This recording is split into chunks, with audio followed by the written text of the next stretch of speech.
בשנים האחרונות שותלים בקויקנהוף את הפקעות בשכבות. קודם טומנים את פקעות הצבעונים עמוק באדמה, משום שהם מלבלבים מאוחר יותר. מעליהם שותלים את הפקעות של הפרחים שמלבלבים קודם לכן, ומעליהם שותלים את הקרקומים המקדימים לפרוח. בדרך זו, הצבעים על פני האדמה שזוכים לראות המבקרים בגן, מחזיקים מעמד זמן רב יותר. כשפרח אחד נובל, מיד עולה ופורח הפרח הבא בתור.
בכמה פינות בגן תמצאו הדרכה ממשית בשתילת פקעות פרחים.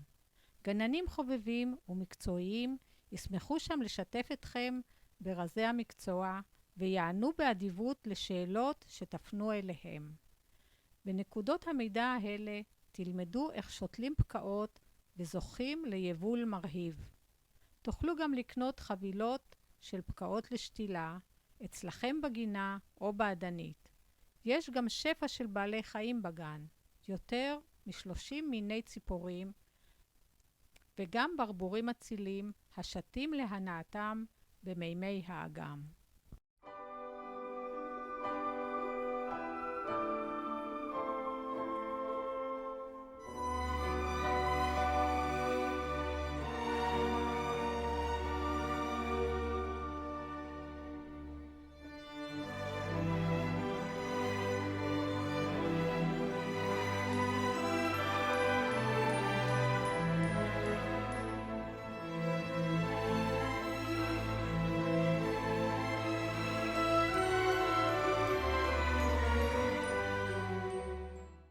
השבילים לאורכו ולרוחבו של הגן רחבים מאוד ומתאימים גם לנכים ולעגלות ילדים.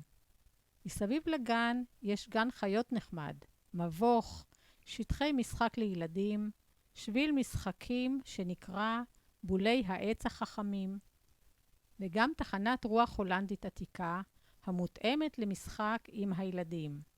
בפארק יש גם דיונה חולית, 350 מטר של עצי אלון, תערוכות במבנים ומעיינות מים מתוקים.